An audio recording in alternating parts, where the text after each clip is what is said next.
on the show as well. Dr. Kohli, I'll begin with you, sir. Well, Donald Trump has said a number of things. The U.S.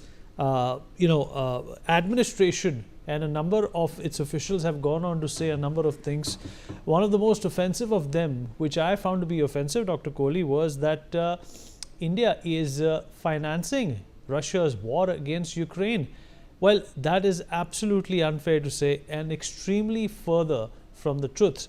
But the fact of the matter is that, there is an element of hypocrisy here. Would you like to call that out, Dr. Kohli, considering the fact that, US and India took a long time to cement a relationship which India could rely and fall back on? All of that seems to be withering away.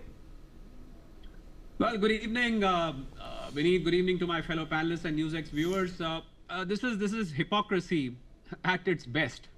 And you know what? I'll read out a list of, apart from uranium, hexafluoride, and palladium.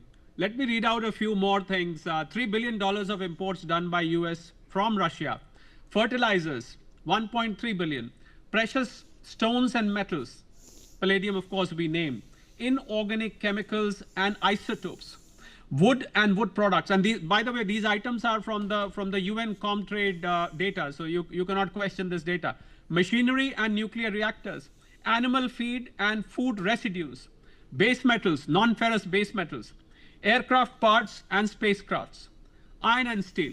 So this is, and forget about this. What about the laundered oil? We call it as laundered oil, which EU has been using, while getting it exported or imported from through other countries. That's laundered oil. So this is, as I said, this is hypocrisy at its worst, because you've been doing what you're accusing others of doing. You cannot have double standards for yourself. At your convenience, you can import whatever you want. And the best part, Vineet, a lot of people didn't know. Of course, we as economists, we follow this, that in 2022, when the war in Ukraine and Russia started, America was the one who suggested that you start importing from Russia, because the prices otherwise will move up, because you're importing from Middle East, we are going to import from Middle East, so the prices will shoot up. So you take it from Russia, and Russia was giving us at that time $6 to $7 discount. It was a little more at times. Now, of course, the discount is about $2 to $3, but we are still importing proudly. I would say we've got no qualms in saying that $50 billion plus of imports out of $143 billion of total global energy imports.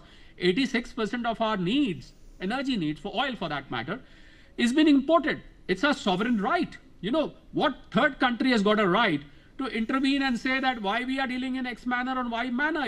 I think President Trump will have to, and the uncertainty which is hovering over the geo-economic situation right now, Vineet. I'm not worried about 25% if you ask me, because it's got half of it out of the $86 billion we export to US. Half of it will probably enjoy exemptions because of APIs and those semiconductor chips and so on and so forth. I'm more concerned about, I'm not worried, but I'm concerned about the penalties, the so-called penalties and the so-called secondary tariffs, which US has been speaking about. Because 8th August is the Qayamat Ka day, when US wants Russia to stop the war. If that, Mr. Witkoff is in Moscow, I am told, to speak to President Putin. But what if that war does not stop? Is he going to impose that? And wait for 7th August, another Qayamat Ka day, which is hardly a couple of days away. 7th of August, these new tariff-related goods, when they come into effect, when the goods land, of course, some exemptions have been given to the goods which are on sale. So I am told until October, the goods which are already sailing will not be subject. But imagining that after 7th of August, some of the goods which are landing in the US will be at the new prices. A $100 product will now be at $125. Just wait for this product to reach the hands of consumers. And we all know what's going to happen. He may fire Jerome Powell for this. He's already fired Erica, the Bureau of Labor Statistics, the chief, because she said 73,000 jobs created as compared to July 24, when more than 250,000 jobs were created. So, he fired. So you cannot destroy the messenger because of the message. You cannot subdue the data. The data is out in the open. My analysis says, Vineet, America is in recession right now.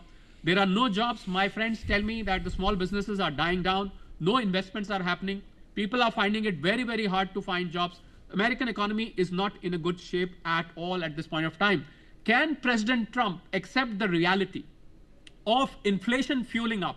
That will worsen the situation, which he'll find very difficult to control. We found some protests happening in Los Angeles, and you might see these protests spreading to other parts of America.